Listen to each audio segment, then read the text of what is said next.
Welcome to Natural Habitat Adventures, daily dose of nature. Today's topic, a love affair with Kaziranga National Park, presented by Nat Hab Expedition Leader, Arpita Dutta. I'm your host, Rob Mess. Thank you all so much for joining us here today. Over to you, Arpita. Thank you so much, Rob, as usual. What a lovely introduction. And thank you so much for tuning in today to all our viewers. So here I am again, just 2 weeks before I shared my a first crush, which was the Kanha National Park. Today I'll be talking about my first love, Kaziranga National Park, and mostly why it happened.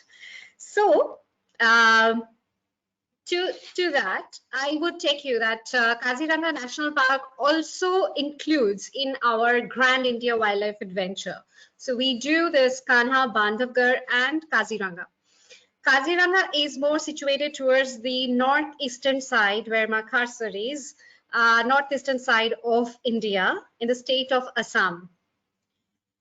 And here is the little where my cursor is, the Brahmaputra River, and this is how the national park look like. It's a massive basin, spectacular riverine forest, and it has so many things. Like it is been a World Heritage site as well.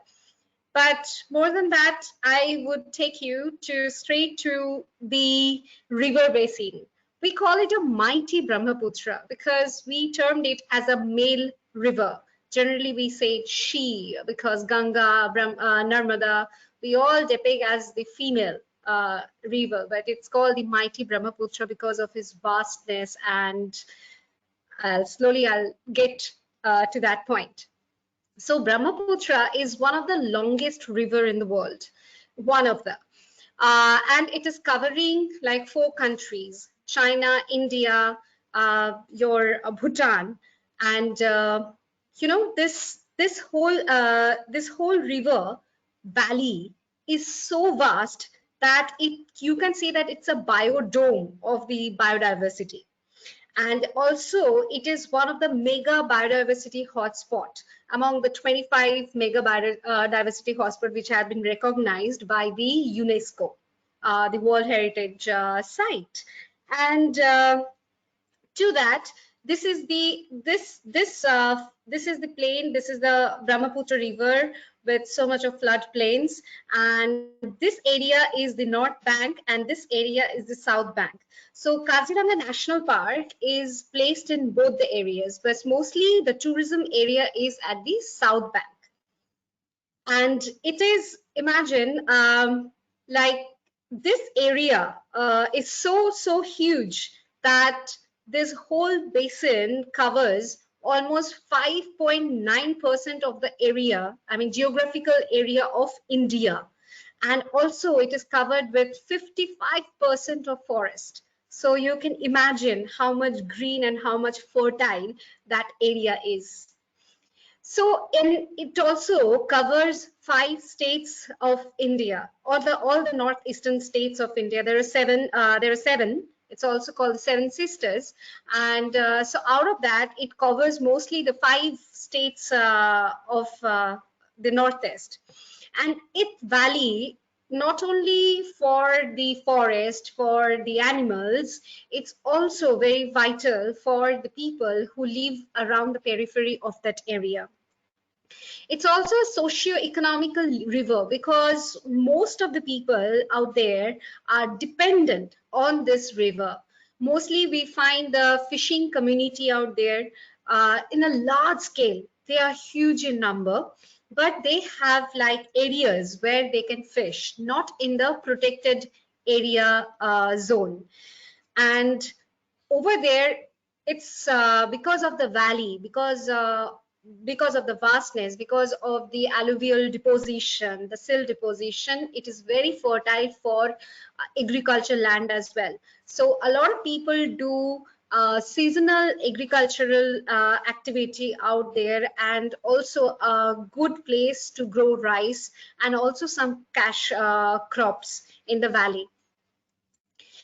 And Brahmaputra is a river which floods every year, and due to that, and deposition and erosion happens at the same time, and due to the meandering river, it forms a lot of wetlands, small lakes, and there are, I would say, there are thousands of wetlands. Few not even have covered into the map as well. I mean, not named.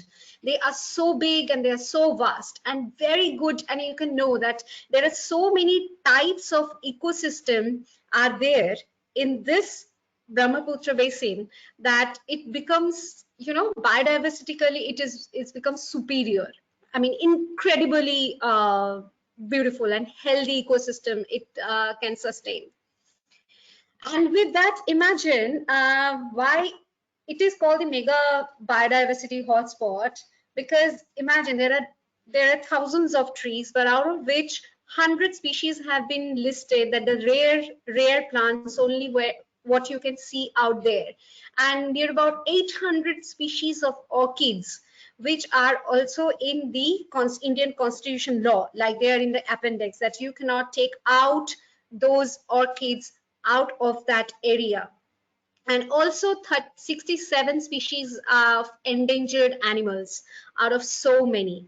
So it is a place where human, animal, plants, everything is sustaining, and it's so rich that when we talk about biodiversity, ecosystem, change of climate, or rather, in a short, I can say the physiological or the climatic change make it so rich. They have so many different, because it has the Himalayan foothills in the north, and then it is covered by so many mountains and ridges that it brings so much of water. It's like a pool, what you see there is the Brahmaputra Valley. There's so many things to say. I'm trying to bring it short, but it's difficult. We need to go through another webinar just to focus on this Brahmaputra basin. And so let me come to Kaziranga National Park. And why is it so close to me?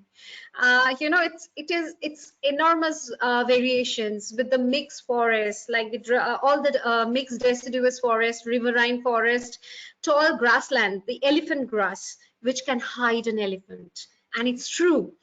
And then it has the semi-evergreen forest and the evergreen forest. Imagine at a place where you get to see so many things. I mean, can experience the varieties of forest. I think that is incredible. That makes you more excited.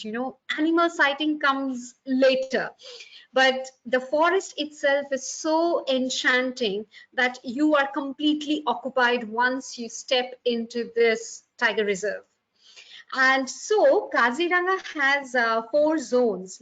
Like other parks in India, we have divided it into a few zones so that all the vehicles and all tourists don't rush at the same place at the same time.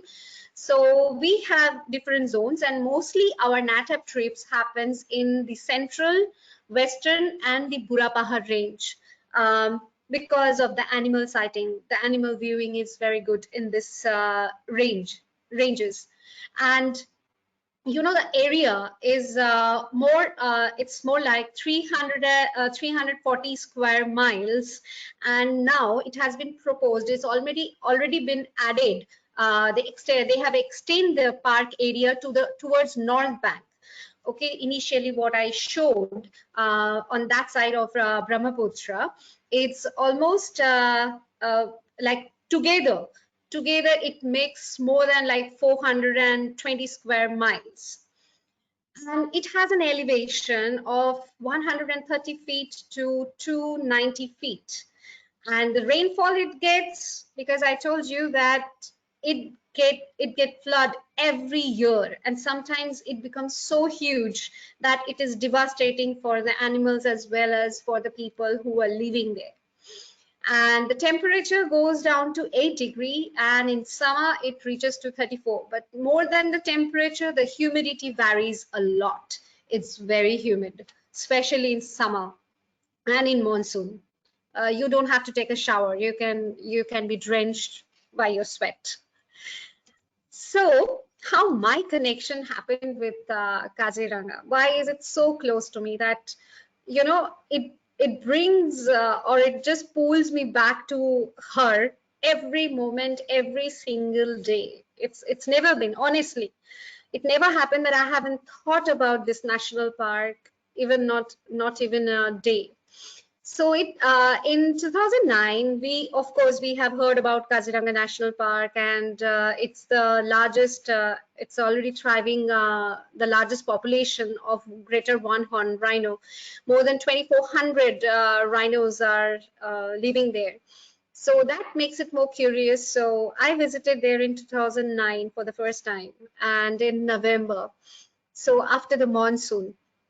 And what happened that at night, I have been looking on being a harp enthusiast.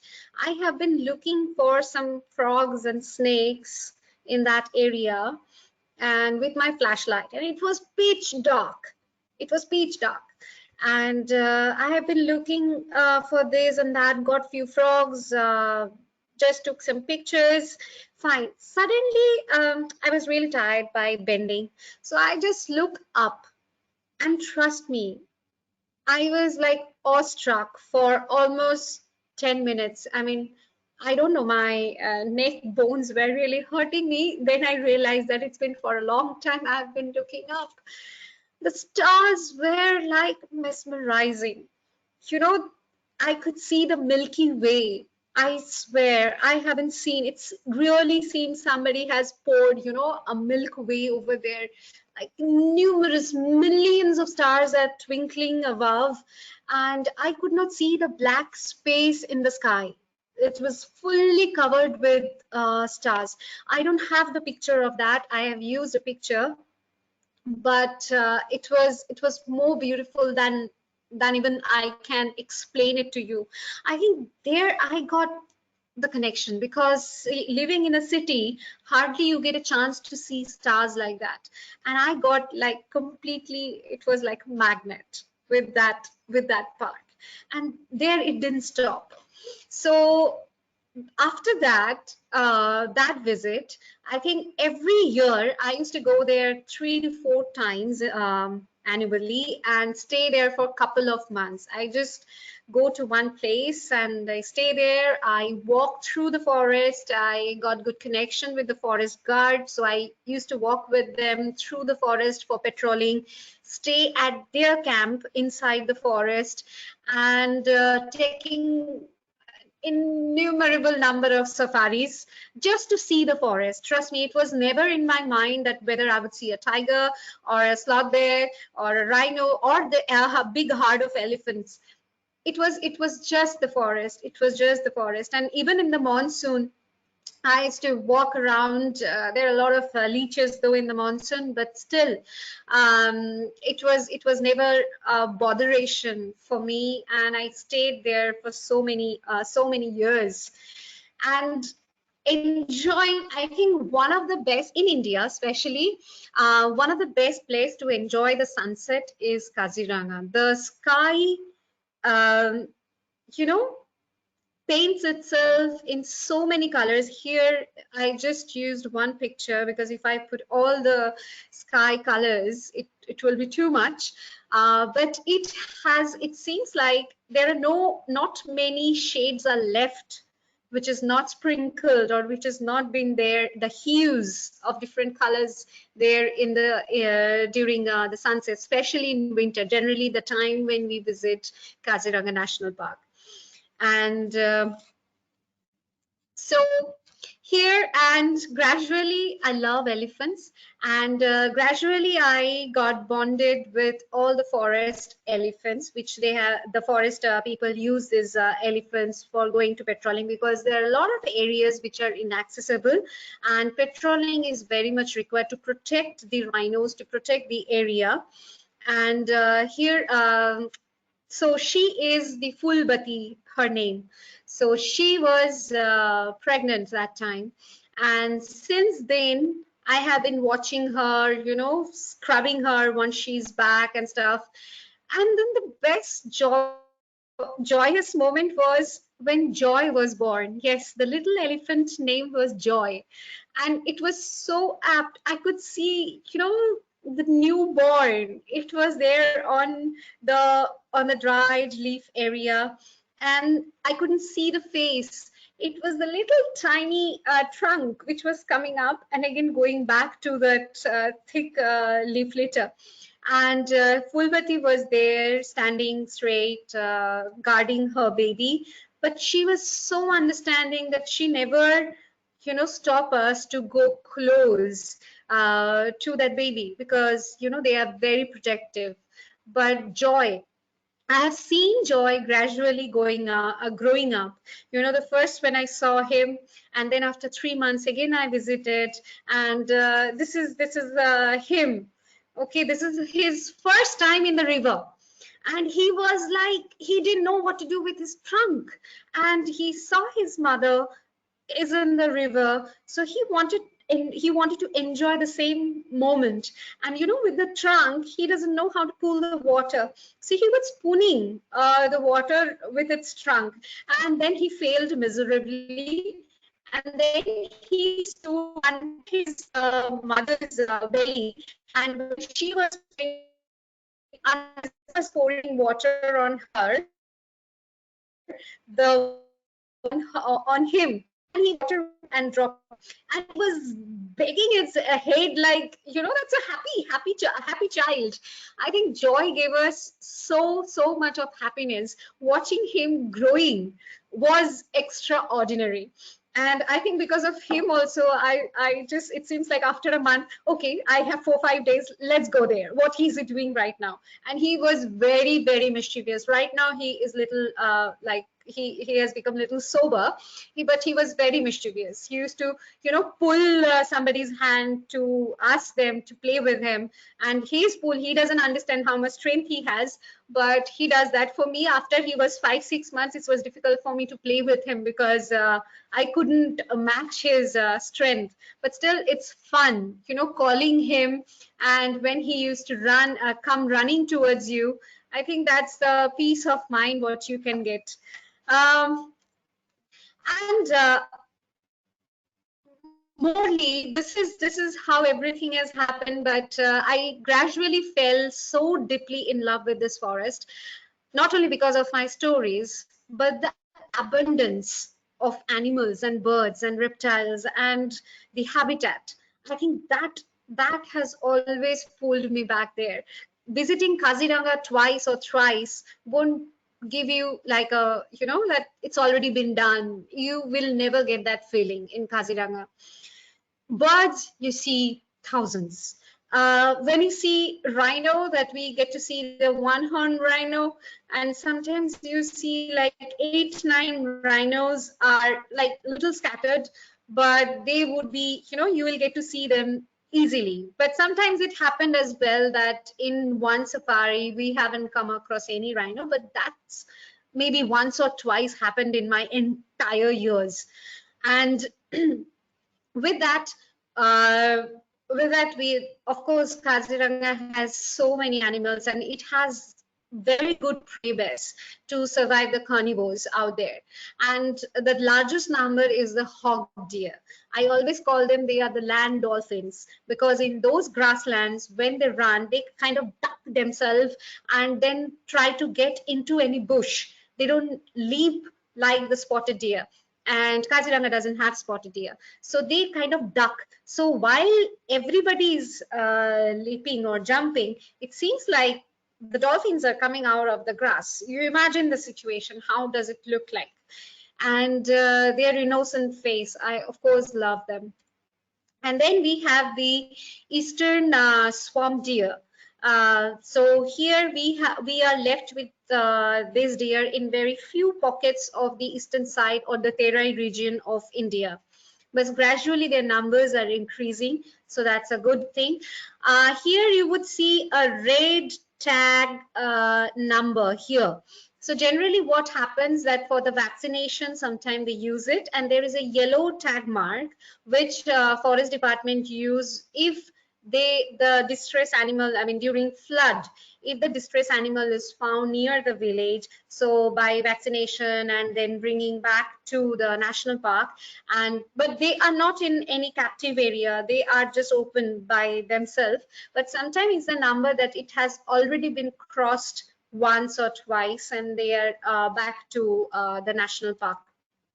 Here is a samba. You get to see a few of them. I mean, they are one of the Asia's largest deer. But in Kaziranga, in Northeast, because it's a broadleaf forest as well, and being the solitary deer, it's really huge. And because maybe for the habitat, the morphology of the sambar is very different than what we get to see in the central India. Once you come for our Grand India wildlife adventure, you can figure out by yourself, or of course we are there to point out that exactly this is what would be missing in the eastern side, or maybe this is what you will find in the Kaziranga National Park, how they look like. And here is the barking deer, very small. We also call the Indian moonjack. You get to see them, but they are very shy and solitary. So seeing this barking deer in any of the forest of India, it's very lucky. It's good to see them. Here comes the bigger one, the Asiatic water buffalo. Okay, they are pretty big, can grow up to 700 to 900 kilos. And you know the horn they have, it can be sometimes 6 feet in between, the distance between one horn to another horn. So imagine the size. It's huge, it's huge. So I always say that, you know, when you are inside the forest, or walking or doing anything, the most dangerous are the wild buffaloes, the Asiatic water buffalo, the gaur, rhino, elephant. Tiger and leopard you can handle, seriously. They mind their own business, but these fellows, they get scared a lot, so they feel threatened, and that makes them very vulnerable. So they try to threat you as well, but there are options that how can you be safe. If you are walking, though it is not possible in any of the Indian park apart from one. And here comes our showstopper of the park, is the greater one-horn rhino. And I have a few favorites of mine. Thankfully, because I got to stay inside the forest for such a long time, that few of the rhinos, I know the characteristic or their attitude when they're gonna do, especially few older ones are there. They are like least bothered, whatever things are happening around, they are cool in their own habitat, always munching. You know, one day what happened, after the flood, we went out to see that how the habitat and how much water level has gone and stuff. And of course at night we were walking, and suddenly with a flashlight, and suddenly I took the flashlight up and I saw just a rhino was standing just 15 feet away from me. I was on foot, and I just held the flashlight, and there was a ranger of the forest department, forest officer, and I just asked him that what am I going to do what are we going to do right now, because it was so close, and it was easily, carelessly munching on the water hyacinth. And the ranger just replied, we have nothing to do now, it's his decision whether he's gonna run towards you or just move back, just don't move the flashlight. So I had to hold my hand like this for almost 10-15 minutes, then it turned back, and thankfully it went on the other side. Yeah, if he would have run, then I wouldn't have been doing this webinar or the trips in Kaziranga. And here how the land look like, the grasslands, and this is the mother and the calf is there grazing out there. And here is the herd of elephants. Imagine so many, including the little ones, when you get to see them, what they're doing, how they're protecting. And thankfully, very few times, but not many times, I have seen these elephants are, charging. They don't charge much. But yeah, you have to maintain a distance, that how far you can be. They will, the matriarch, I mean the male female, the main female will look out that what is there.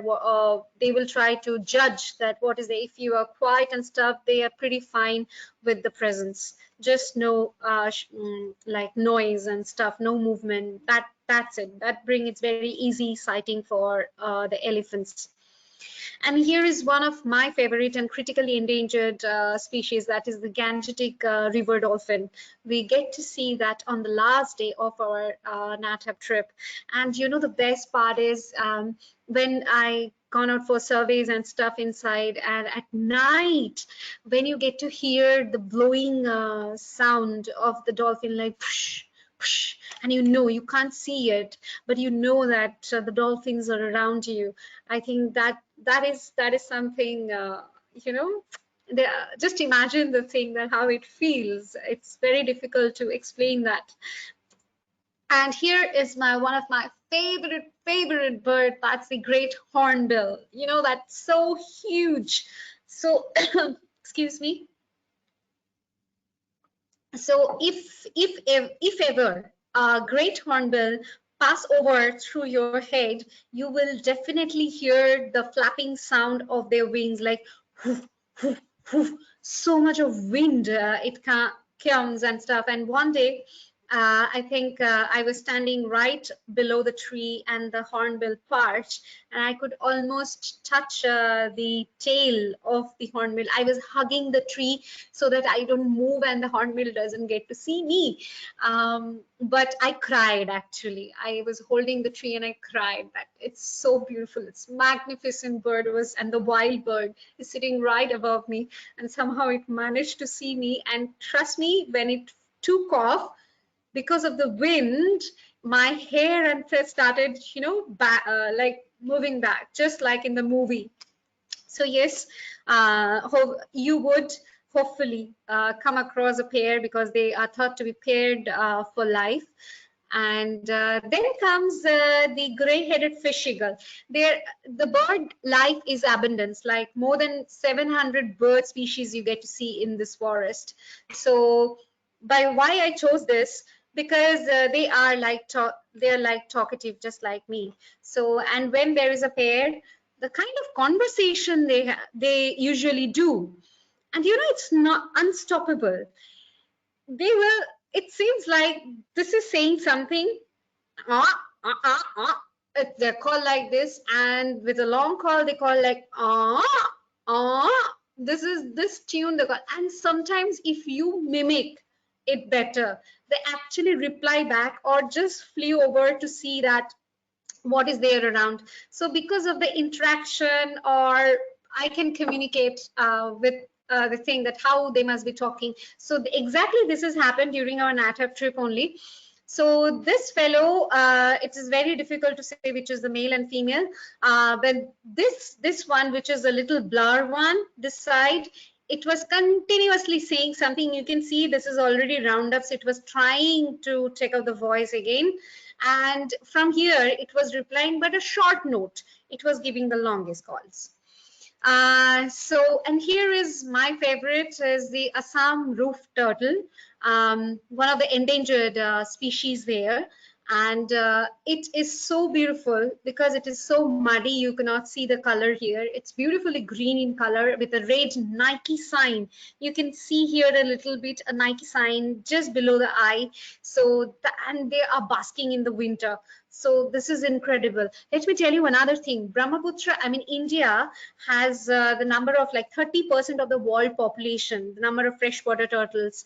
And in Brahmaputra Valley, you get to see 18 or 21 species of turtles. So imagine, out of all 29 species of freshwater turtles, 21 are found in that area. It is a turtle diversity hotspot as well. And here is another, one of the largest gecko in the world is the tokay gecko. It's gecko. It's big, can grow up to 18 to 21 inches. And they call, why they got the name is, they call like toke. And you know what? Once you start they start giving you calls. So with this gecko, you can really interact well. But unfortunately, this gecko have been also trafficked for the pet trade as well as for the medicines. And in case for the poachers or the illegal traffickers who does that, they also make the sound, and when they reply, it's easier for them to locate where the gecko is and bag them. But how pretty it could be. Just see this. I don't know. Is it really worth enough to have a gecko as a pet? I mean, this big one, or it is better to see them in the wild and what they do. And here is the monitor lizard. This is a Bengal monitor. I always say this is like a smaller cousin of Komodo dragon. You might get to see once you come here. They scavenge, they keep on moving around like the Komodos only, and survive on the small like bird eggs and stuff, insects, other reptiles like snakes, frogs. They feed on those. And here I kept the mammal again because they are very special. The capped langur. Their hair is like a cap. So that's how they got the name, the capped langur, and beautiful orangish and golden tinge in them make them so vibrant in this whole vegetation. I mean, in this green, when you see them, it's actually a bliss with your eye. Next come, and of course, as they are langurs, primates, their activities are always entertaining. Here comes the one and only ape of India. And to believe me, you have to be here once, because once they start howling, the whole forest is awake. I mean, it is so difficult to avoid the call, and sometimes also it happens that in the middle of the road from the lodge to one area where we go, in the middle also few families are there, and they start howling by 8:30 or 9 when the sun rises. It's warm up, and then they start communicating with each other, like from one family to another family. Mostly it has been seen like the foraging area have been claimed. That's the reason why they keep on howling and communicating between the families. And you have to get down from the vehicle, and we did actually quite a number of times, because we got to see the family out there, and then they started howling. I cannot do that. Somebody is sleeping right beside my room. He will be scared. So you have to check, just Google the hula gibbon call. I'm sure you're gonna love it. And here comes for Kaziranga. We have so many things because in Kaziranga is one of the only national park which has the permission for shoot at sight. If the forest rangers and all they suspect, or if they find somebody with weapon inside the forest, inside the protected area, they have the permission. And I think this is like, there are a lot of controversies were there that killing for conservation, but it's not that. The poachers, mostly it has been, I mean, all the time it has been found that it's been the poachers, they come or they have already killed the animals and then they got caught. So these things, to protect that and to let other people who are living in the around the vicinity of that area, they should have the fear of that to get inside the forest without permission.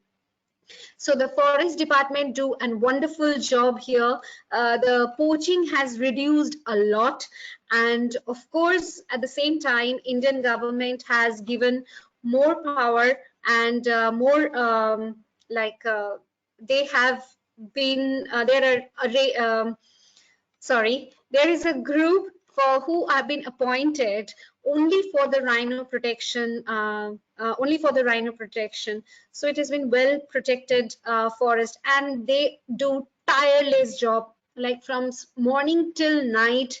They have shift, they come back, and only few times I have been with them, and trust me, for the half of the way I had to sit and I have to say, okay, I'll stay here and you can do the rest of the patrolling, because it is really tough walking through that kind of a forest where you cannot see anything and you have to just keep hearing, sense all these things, with depending on all your senses, you have to carry on with your work. And while Kaziranga National Park, so as I say that I keep on visiting Kaziranga every year, and especially during the flood. In this monsoon also I'll be there. And so you can see the situation here. So a few highlands have been built for last few years, and now they have a place to stand, because Kaziranga get worst floods in last, and especially in last 10 years. Back to back, they are having a really bad time. And all the people are so aware of it. They know that the people help the animal to cross from the river, from the lowland to the highland without disturbing. You can see how the people are standing here so far, and this little deer is crossing. And even not only in case of animals, there are casualties happens in case of animals as well as for people. In 2020, 73 people have been there, and thousands have been, like, they had to relocate. And here comes, and so every flood, when we go, when we see the distressed animal, and you treat, you try to do rescue rehabilitation with the forest department, I think that's where we need the manpower there more than anything else. And of course, funding, thanks to all the other organization and people who do fund for Kaziranga National Park during, especially during this flood, because after the animals are stranded somewhere, again they had to be back, go back, they need to be sent back. So we need a lot of people and a lot of money, because in those areas, working is definitely a challenge. And of course, because I fell in love with Kaziranga, so I always try to find some projects, whichever is happening out there, conservation projects. So that helps me to visit there, to stay there for years after years. Even it happened that I have been there working in Kaziranga for the conservation process, and I have done trips in between. So I am, thanks to natural habitat adventures, of course, because taking your guest to the area you love, you admire, you feel like that is actually your home. I think that was the biggest opportunity for me, and I become so happy. It seems like every leaf I know of, every leaf of this park, from the north bank to south bank. So when I talk about Kaziranga, when I show something, it seems like, oh my God, I have guests in my home. So thanks to Nat Hab for that. I'm really honored, and I'm so happy. And here, so during my projects, awareness campaigns happens to the college students, that they should know about the forest, what they can do for conservation. When they are doing some science projects, they can do it in Kaziranga National Park, so that brings out a lot of data. Because I told you, few places are very inaccessible, a lot less data are found. So all the children and all the students, if they involve themselves, then we have more power to do something good about the forest. And of course, associated with TSA, I did this freshwater turtle conservation. So this is the nest, the egg collected from a critically endangered species nest, to keep the nest here. And once they hatch, after they grow a little big, we release them back into the wild after checkup and everything. And here I started one thing, watch with the fishermen community out here, because too much overfishing, sometimes it's really harmful for the river, for Brahmaputra as well, and for the national park. So this weaving, this scarf is something very prestigious in Assam, in that state. So this is the first time happened that they have knitted this scarf with a turtle motif. So yeah, hopefully this things has, and there are few success stories that people have left fishing because that is more hard work. They are coming and joining hand with their wives or with their sisters so that they can produce more and more handloom scarves. And of course children are always the power. You be with them, you stay with them, they know a lot, they see a lot of things because they keep on playing and moving around in those areas. So yeah, they're very good friends of mine. They're little ones, but yeah. And here doing working constantly with the forest department, giving them training, going with them into different areas to non-tourism zones and checking out about the forest, about the habitat, bird counts, and even census, what happens. So I think in every way I try to involve myself as much as possible with that part. And here while my tenure over there, I mean with the school children, I did like I arrange some street plays, you know. These are like plastic pollutions near that Brahmaputra river, and as well as for the Kaziranga National Park, like hunting or poaching, to say no poaching, or to, you know, because when the children do understand, because working with the local community, when you know, they earn very less. But when the children say that this is not good, let's not do it, or don't fish here, I think the parents are, you know, bound to understand the feelings they have. So it's like a message we try to pass on to them through their children, and it becomes always successful because I mean children's energy is unmatched.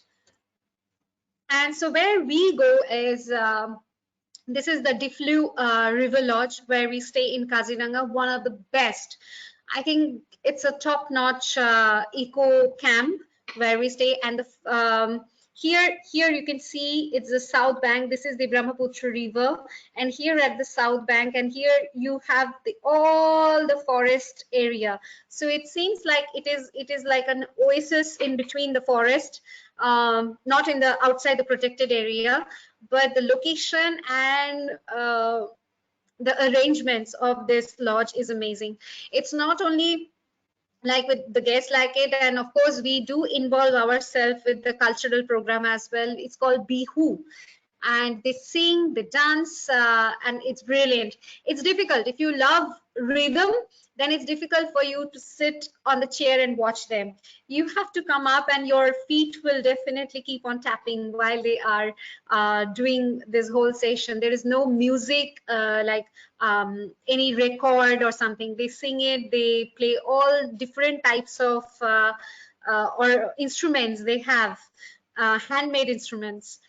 And then we do a lot of safaris out there into different zones, and in the zones, and you know, if you are a photographer, or even if you are not a photographer, just an appreciator, I think your eyes, your hand while clicking will never stop seeing something.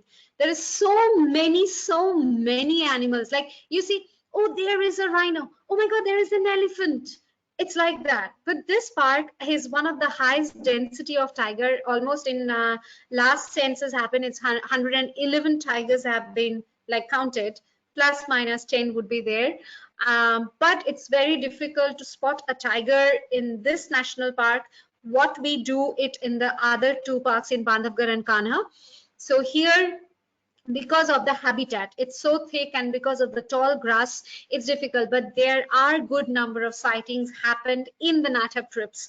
Some are like a record kind of a thing, trips, I mean stories. I cannot open up right now because our share, because we will just we need another 2-3 webinars to finish off all our funny stories what we have gone through during our trips. And we do a lot of safaris, and of course here all are busy, and you know, these all are hula gibbon. They are looking out for the hula gibbon, and they have been jumping from one tree to another tree, and all our neck and camera was holding up like this because it's difficult to monitor. They're so fast, and they don't come down. They hardly come on the ground. They almost 80% of their life they live on the treetops. And here you see sometimes you get to see the rhino through the vegetation, or sometimes you get to see them really close in the open. And even sometimes happen that in the thick bush, suddenly the rhino came out on the middle of the road, like the huge massive thing just standing and observing. It will look at you and see whether it's fine or not, and then it move out its own way. And of course, not only animal photography, there are a lot of fun times happen. You can see there are a lot of trying to get the angle, to get the perfect picture with the boat. And here are some funny times we definitely do have. We do a lot of fun, of course. And I do get into all these things. Generally, I actually involve. So that is the more funniest part about it. And here in Difflu River Lodge, with everything, I guess, what all the safaris, what you do by the vehicles, I mean, by the Jeep, all your treat towards your eye and everything, but the food of Difflu is outstanding. I try to control myself that not to have, but it's so difficult because it's so tempting that looking at the food only you will feel that, okay, I need to have this. They are so delicious, and their varieties, the desserts are like incredible. Sometimes, in one trip, I remember I love sweets. I have a sweet tooth, and one of my guests, he doesn't eat so much sugar. Sweets. So every time the service person come with the sweet dish, he always tell him that, okay, keep it. And then once I finish, I used to finish off mine. He used to push that towards me and say, okay, you have mine too. But you can imagine how much I got pampered, and of course I have gained a lot of weight. Not only happiness, maybe because of the happiness and everything, I already put on a lot of weight, but because of all this, I do put on a lot of weight after this whole Indian safari, I mean the whole Indian adventure while trip. And the last day, I kept this last, but on the last day, we do the the Gangetic dolphin watch, and we go out on a river. It's a very relaxing time because after the whole 2 long safaris, starting from Bandhavgarh, Kanha, Kaziranga, this is the day when there is no jerking. Because of the undulating terrain, you already get a massage every day because it's a very rough ride. But in the river, it's settled nice, and you get to see the dolphins coming out of the water and just splashing in front of you. It's just outstanding. I hope you will find your time. You will find a lot of as I'm very enthusiastic to show you my love and my Kaziranga to you. Thank you so much. Rob, I'm ready to take questions if there are any. Thank you, Arpita. Now, before we start the question and answer session, I would like to remind everyone that you can submit your questions via the question field in your control panel. All right, we do have a couple of questions, so let's get to them. So when are the orchids in bloom? The orchid blooms just after the first shower, and also in winter. Like in December, January, you will get to see few orchids, but mostly they bloom after the first rain. Oh, great. Thank you. Thank you for that. What about alligators or crocodiles? Will we find those in the river? Oh, thank you so much for asking me these questions. How did I forget that? Okay, so there is a very good news. After 50 years, a gharial with the longest snout crocodile. No, alligators are not found in India. So the longest snouted crocodile, after 50 years, it has been recorded in Kaziranga again. Maybe it was somewhere, but nobody has spotted before. But thanks to our WWF team, they have gone out for some dolphin work, and there they got to see the gharial. Imagine after 50 years, So thank you for asking me these questions. We have some very, very intelligent guests who are really on top of it. They really are. Absolutely. What about tigers?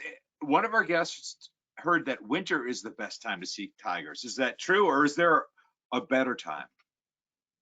So if I talk about the like our Grand India Wildlife Adventure, for tigers, winter and summer both are very good. Winter, because of the habitat, it is little difficult to spot it, but once you spot it, you get the most beautiful sighting because of that light, that green and beautiful orange coat. Fine. And for summer, you get to see the animals more close to the water bodies, so you know that these are the areas. In Kaziranga, either it's winter or in summer, it is little difficult, because little difficult, I'm not saying that there are no chance, of course there are chances and good chances as well, but it's not like the other two parks we visit during this whole trip. So in all the seasons are fine. Summer you get to see them more close to the water. Great, thank you. Thank you for that. What about the hornbill? Is it common to see the hornbill? At least in your whole safari time, there are high chance that you will get to see at least one pair or two. Once or twice you will get to see them. Great. So can you talk about what is endangering the dolphins and the turtles? Is it pollution or what's going on? Okay, so actually, I would say this Brahmaputra, I don't know how to cut it short, but there are a lot of key factors for which this Brahmaputra basin is gradually, it's losing its thing. It's because of the flood and erosion. And then water resources, there are a lot of for hydropower, a lot of dams and stations have been built, for which the regular flow of water has been stopped, to have a lot of water. And that is making, and dolphins, they need a flowing river. For gharials, they need a flowing river. For that few things, the courses are changing, the river courses are changing, and mostly because of siltation, you get to see so many flood islands are creating. So of course their passage is closing down, and turtles is mostly and sometimes even turtles and dolphin get caught in the fishing net. So of course a lot of awareness and everything, it has been reduced, but of course the number we could not revive, because there are climate change, oil explosion happens because of the tectonic things what the companies do for that. I mean, what to say, deforestation, I think a lot of things, whatever is happening, it's all done by the human, and only human are the only one who can do something for the conservation. Yeah. Thank you. So we had a guest who visited Kaziranga back in 1971, and they said I know, huh? And they said they rode elephants to see the rhinos, and they were told that the elephants were trained not to run if a rhino charged, but to kneel and present their forehead to the oncoming rhino. Is that a practice that still persists? We do, but depending on but right now, because elephant ride or taking elephant for any kind of amusement and stuff, because you have other options like safaris. You can do jeep safaris, and they go to different areas, so you can do that. But anybody who would like to, if the forest department elephants are available, only if they're available, you may take a ride. But nowadays, even if you don't sit on an elephant back and go towards the rhino, you get to see the rhino really close from the vehicle as well. Great, thank you for addressing that. But so, I must tell the guests that in 1971, this forest must be crazy, because what I have seen from 2009 and now what I see, I can feel the difference. I mean, 71, oh gosh, I just can't imagine how green it would be and how nice it would have been that time. Well, it's now that you mentioned that, Kaziranga does appear pretty well protected right now. But what are the threats that still concern you? What tops that list? Concern me. Yes. Yeah, first thing is, of course, the pollution, whatever is happening, the using of more plastic out there. And because Brahmaputra is the sole system for, for the whole sustainability for the animals and the people out there as well, the pollution, the river pollution happening a lot, and overfishing is another, which is pretty much concerning. Imagine in that only protected area, which is only 420 square miles. Apart from that, there also Brahmaputra flowing, right? So even people are not throwing anything there, or due to flood, it is not gathering something from somewhere else, but the channel is same, right? So that brings a lot of difficulties. People still need to understand that poaching is not a solution. Rather, protecting might give them a lot of thing. And also, the pressure comes from the people who still believe in, pets or the medicinal use. I think they need to understand then the pressure on these people, because imagine a person who is earning just few thousands and suddenly he is getting 100,000. Of course they would try their focus would be there, and especially after flood. And thanks to all this bigger tourism organization who does conservation tourism, and this is also very important and concerning, that how many conservation tourism companies are working in this kind of places. Because imagine the flu, what you have seen, the ground floor is already I mean, in during flood it's underwater. So imagine the people who are working there, they have to restore everything. And of course, when we bring our guest and other bring their guest, or people are visiting individually, they are getting money from it. So I think for the local community, whoever is staying around it, they can earn a good sustainable living through this conservation tourism as well. So it is all together which can work, at the same like in the same line. Thank you for sharing that, Arpita. But unfortunately, that's the last question we have time for today. So I'd like to hand it back to you for any closing comments you may have for us. Thank you, Rob. Firstly, I would say thank you so much for joining today to listen to me. But it makes me feel very happy. But in this duration, it's difficult for me when I talk a lot. It's difficult for me to compose everything to present to you. I would definitely say that all the ELs out here, whoever do this, we all are waiting for you to show, and especially I'll be so happy.